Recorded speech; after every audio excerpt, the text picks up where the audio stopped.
पुराने टाइम में लोगों ने इस्लाम धर्म क्यों कबूल लिया था, उसके पीछे के कारण मैं आपको बताता हूँ।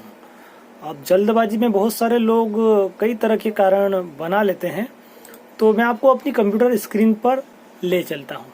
वहाँ आपको दिखाऊंगा कि क्यों लोगों ने इस्लाम धर्म कबूला था जब मुगल शासन था। तो दोस्तों, जब मुगल शासन था तो मुगल शासन के दौरान लोगों ने इस्लाम धर्म अपनाया। सामाजिक कारण, राजनीतिक कारण, आर्थिक कारण। अब इसके पीछे की अलग अलग वजह है। जैसे सामाजिक और राजनीतिक प्रभाव। अब शासकों का प्रभाव। शासक कौन है? मुस्लिम शासक है।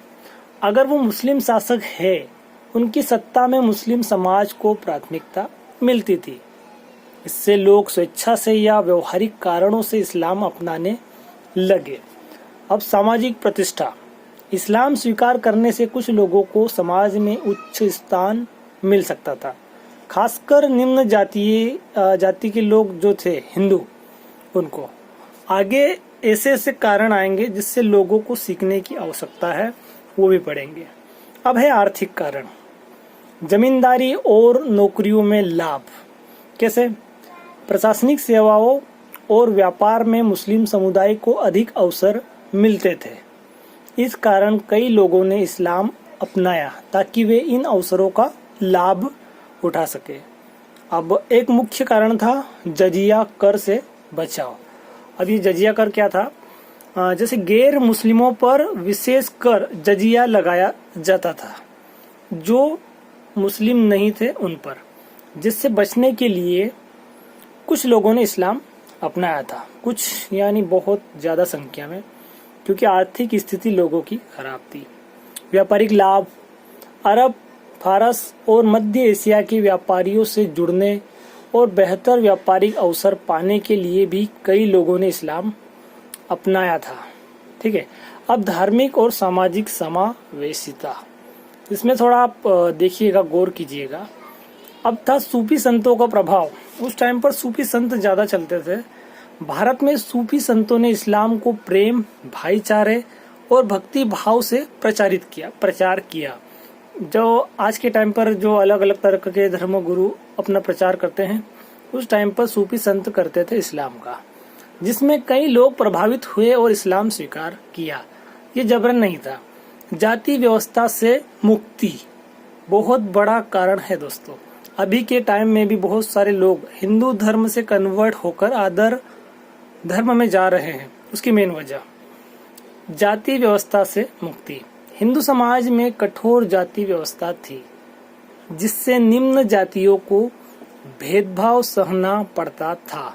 इस्लाम में समानता और भाईचारे की भावना के कारण कई निम्न जाति के लोग इस्लाम में चले गए। अभी भी के टाइम में भी, अभी जैसे अम्बेडकर जी चल रहे हैं, बहुत ज्यादा चल रहे हैं, क्योंकि अभी के टाइम में भी बहुत जगह पर ऐसा होता है जहां पर निम्न जाति के लोगों को कुछ भी नहीं समझा जाता। इसलिए भी अधिकांश लोग धर्म को छोड़कर दूसरे धर्म की ओर आकर्षित होते हैं, और बहुत सारे लोग तो जैसे बदले की भावना की, तूने मेरे साथ अच्छा व्यवहार नहीं किया, इसलिए भी दूसरे धर्म में चले जाते हैं। अब शासन की नीतियां और जबरदस्ती धर्मांतरण है ना, जो कि अभी बहुत ज्यादा चलता है।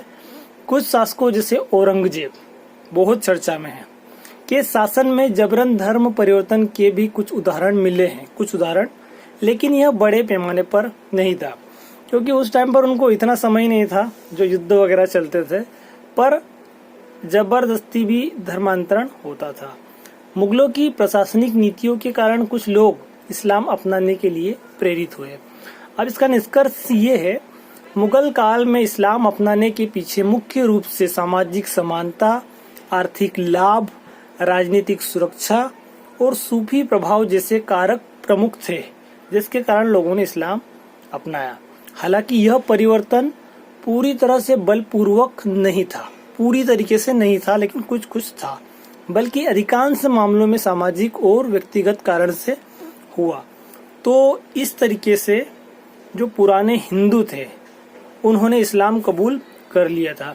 उसके बाद जब उनके बच्चे हुए तो वो तो मुस्लिम बनकर ही पैदा हुए, तो वो जैसा बचपन से सीखे हैं उसका अनुकरण करते करते 2-3 पीढ़ियां हो गई है जो कि अभी के टाइम पे भी मुस्लिम है। तो ऐसे बहुत सारे मुस्लिम भी बोलते थे कि हमारे पूर्वज पुराने जो थे वो हिंदू थे, लेकिन कुछ कारणों से, जो कारण अभी बताए हैं, इसके कारण मुस्लिम हो गए हैं। तो इस तरीके से जो पुराने लोग थे मुगल शासन में मुस्लिम बने थे।